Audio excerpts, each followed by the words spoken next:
मध्य प्रदेश के भोपाल में प्रधानमंत्री नरेंद्र मोदी ने कहा, पहलगाम में आतंकियों ने केवल भारतीयों का खून ही नहीं बहाया, उन्होंने हमारी संस्कृति पर प्रहार करने की कोशिश की है। उन्होंने हमारे समाज को बांटने की कोशिश की है। आतंकवादियों ने भारत की नारी शक्ति को चुनौती दी है। ये चुनौती आतंकवादियों और उनके आकाओं के लिए काल बन गई है। ऑपरेशन सिंदूर आतंकवादियों के खिलाफ भारत के इतिहास का सबसे बड़ा और सफल ऑपरेशन है। जहां पाकिस्तान की सेना ने सोचा तक नहीं था, वहीं आतंक के ठिकानों को हमारी सेना ने मिट्टी में मिला दिया। अब भारत का एक एक नागरिक कह रहा है, 140 करोड़ देशवासियों का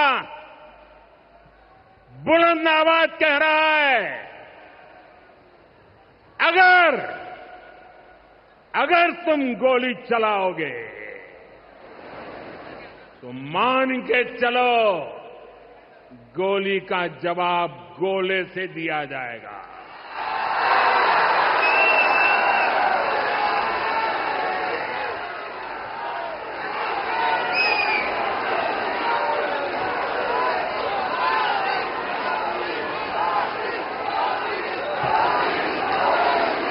पहलगाम में आतंकियों ने सिर्फ भारतीयों का खून ही नहीं बहाया, उन्होंने हमारी संस्कृति पर भी प्रहार किया है। उन्होंने हमारे समाज को बांटने की कोशिश की है। और सबसे बड़ी बात, आतंकवादियों ने भारत की नारी शक्ति को चुनौती दी है।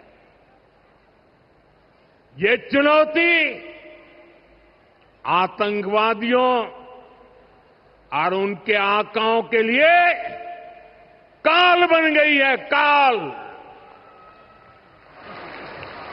ऑपरेशन सिंदूर आतंकवादियों के खिलाफ भारत के इतिहास का सबसे बड़ा और सफल ऑपरेशन है। जहां पाकिस्तान की सेना ने सोचा तक नहीं था, वहां आतंकी ठिकानों को हमारी सेना ने मिट्टी में मिला दिया। हमारे लिए वो केवल कालक्रम देखें, वो समय देखें जब यशस्वी प्रधानमंत्री आज हमारे बीच जिस प्रकार की शासन की व्यवस्था चला रहे हैं, कई मामलों में ऐसा लगता है कि अहिल्या महारानी के ही मार्ग पर पूरा शासन तंत्र चल रहा। जोरदार अभिनंदन यशस्वी प्रधानमंत्री का करें, जिन्होंने अपने जीवन के प्रत्येक क्षण में सदैव राष्ट्रभक्ति की, देशभक्ति की, सनातन धर्म की, हमारी भारतीयता के ओतप्रोत होकर के, और केवल अहिल्या माता नहीं, बड़ा अलग प्रकार का समय है।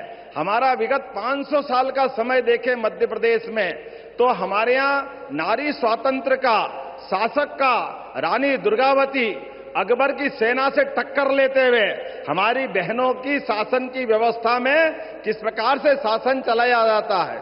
गोंडवानी की रानी, उनका अपना अलग से 52 बार और 3 बार अकबर को धूल चटाने का काम किसी ने किया है, तो गोंडवाना की रानी ने किया है। रानी अवंतीबाई, रानी दुर्गावती, अहिल्या माता, ये लंबी श्रृंखला है जो हमारे यहां पर अंग्रेजों से, मुगलों से सबसे टक्कर लेते हुए, राष्ट्र की अस्मिता के साथ समझौता नहीं करते हुए, और आजादी के बाद भी राजमाता सिंधिया, जिनके कारण से हम जानते हैं कि संवित सरकार विचारों से टकराव के आधार पर अहिल्या माता के समान हमारी राजमाता जी ने भी पूरा जीवन इस भारत माता की जय के लिए, आपातकाल जैसा कष्ट का काल भी उनने जेल जाना पसंद किया, लेकिन उनने झुकना पसंद नहीं किया। मैं आपके लिए और धन्यवाद देना चाहूंगा माननीय प्रधानमंत्री जी, आपने मध्य प्रदेश को गौरवान्वित किया है।